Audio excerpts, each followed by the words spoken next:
បាទសួស្តីបងប្អូនសិស្សសានុសិស្សទាំងអស់គ្នាមិនថាសិស្សខ្ញុំឬក៏សិស្សនៅវិទ្យាល័យណាទេបាទសូមបាទទស្សនានៅคลิปវីដេអូមួយនេះឲ្យបានជាក់លាក់ហើយមួយចប់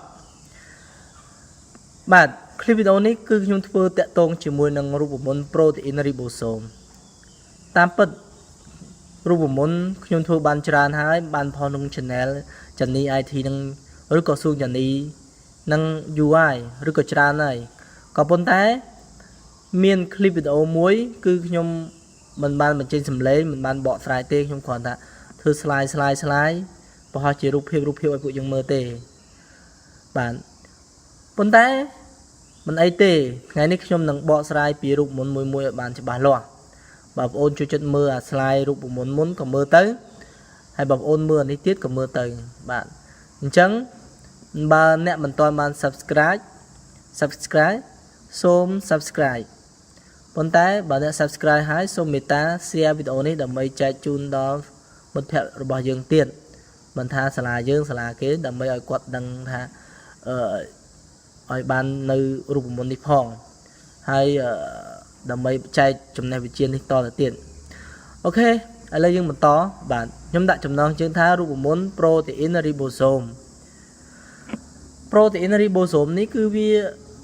មាន ARN វាមាន SEN មានអីមួយកណោប៉ុន្តែខ្ញុំដាក់ចំណងជើងនេះមានន័យថារូបមន្តអស់ហ្នឹងគឺដើម្បីសំយោគ protein មួយបាទអញ្ចឹងរូបមន្តទី1របស់យើងគឺរូបមន្តចំនួនកូដុងអ្នកនរគ្នាដឹងថាចំនួនកូដុងកើតឡើងពីរីបូនុយ3របស់ ARN អញ្ចឹងរីបូនុយ3ទៅបានមកកូដុងអញ្ចឹងយើងសេវិចារថាដោយរីបូនុយ3ត្រូវនឹង1កូដុងឬក៏1កូដុងត្រូវនឹងរីបូនុយក្លេទីតបាទឬក៏រីបូនុយក្លេទីត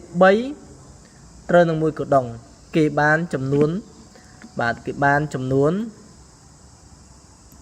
កូដុងស្មើនឹង m តូចចែក3 m តូចនេះគឺជាចំនួនរីបូនុយក្លេទីតសរុបរបស់ ARN អញ្ចឹងយើងទាញរក m ស្មើចំនួនកូដុងគុណនឹង3អូខេពេលយើងរកចំនួនកូដុងហើយយើងត្រូវរកចំនួនអាស៊ីតអាមីណេបាទចំនួនអាស៊ីតអាមីណេយើងរកបានច្រើនរបៀបប៉ុន្តែឥឡូវខ្ញុំបង្ហាញតែពីររបៀបទេអញ្ចឹងចំនួនអាស៊ីតអាមីណេ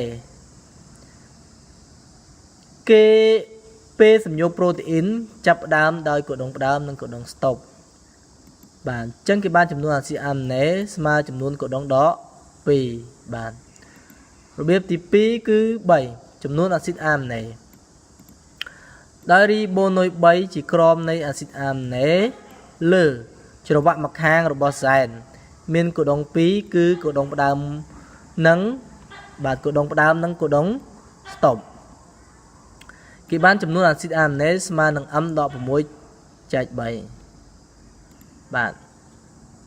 ម៉ាស់ប្រូតេអ៊ីនបាទដល់អាស៊ីតអាមីណេមួយមានម៉ាស់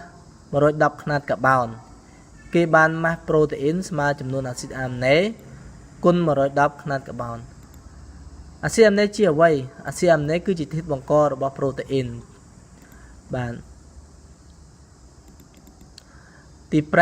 5រកចំនួនប្រភេទប្រូតេអ៊ីនបាទតើមានប្រូតេអ៊ីនប្រមាណគ្រប់ទាំងអស់ហ្នឹងអញ្ចឹងអូនមើលទី1គឺរកតាមចំនួនសែនយើងដឹងថាសែនគឺជាអង្កត់តូចៗរបស់ម៉ូលេគុល ARN ដែលផ្ទុកនៅព័ត៌មានសេនតិចដើម្បីសំយោគប្រូតេអ៊ីនអញ្ចឹងទី1រកចំនួនសែនគឺដោយសែនមួយសំយោគប្រូតេអ៊ីនមួយប្រភេទមានថាសែនមួយសំយោគប្រូតេអ៊ីនបានតែមួយប្រភេទគេថាចំនួនសែនស្មើចំនួនប្រូតេអ៊ីនឬក៏ចំនួនប្រូតេអ៊ីនស្មើចំនួនសែនរកតាមអាស៊ីតអាមីណេសរុបគ្រប់ប្រូតេអ៊ីនទាំងអស់បាទគ្រប់ប្រូតេអ៊ីនទាំងអស់ចឹងយើងមើលគេបានចំនួនប្រភេទប្រូតេអ៊ីនស្មើចំនួនអាស៊ីតអាមីណេសរុបបាទចែកចំនួនអាស៊ីតអាមីណេមួយប្រូតេអ៊ីនមានណាមកប្រូតេអ៊ីននឹងមានអាស៊ីតអាមីណេប្រមាណទី6រកចំនួនម៉ូលេគុលប្រភេទ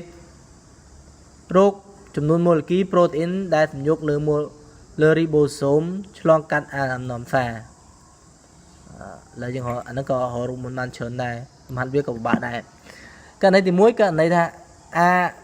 ARN នាំសារមួយមាន ARN មានតែមួយទេចឹង ribosome វាធ្វើរំកិលខ្លួនទៅលើ ARN ហ្នឹងប៉ុន្តែឥឡូវវារំកិលទៅលើតែ ARN មួយបាទចឹងគេថា ribosome មួយឆ្លងកាត់លើ ARN នាំសារឬក៏ ARN ហ្នឹងដោយត្រឡប់មកវិញមានថា ribosome មួយឆ្លងកាត់ ARN មួយដោយត្រឡប់មកវិញធ្វើដំណើរលើ ARN មួយដោយត្រឡប់មកវិញគឺចំនួន protein ស្មើចំនួន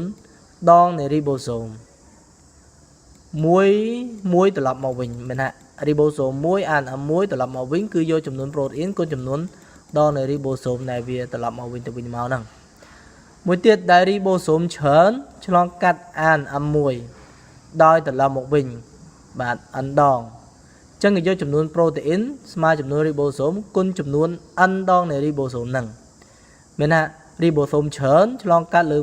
molecule ARN តែមួយដដែលអាមុនមួយអានេះច្រើនចឹងយកចំនួន ribosome គុណចំនួនបាទដង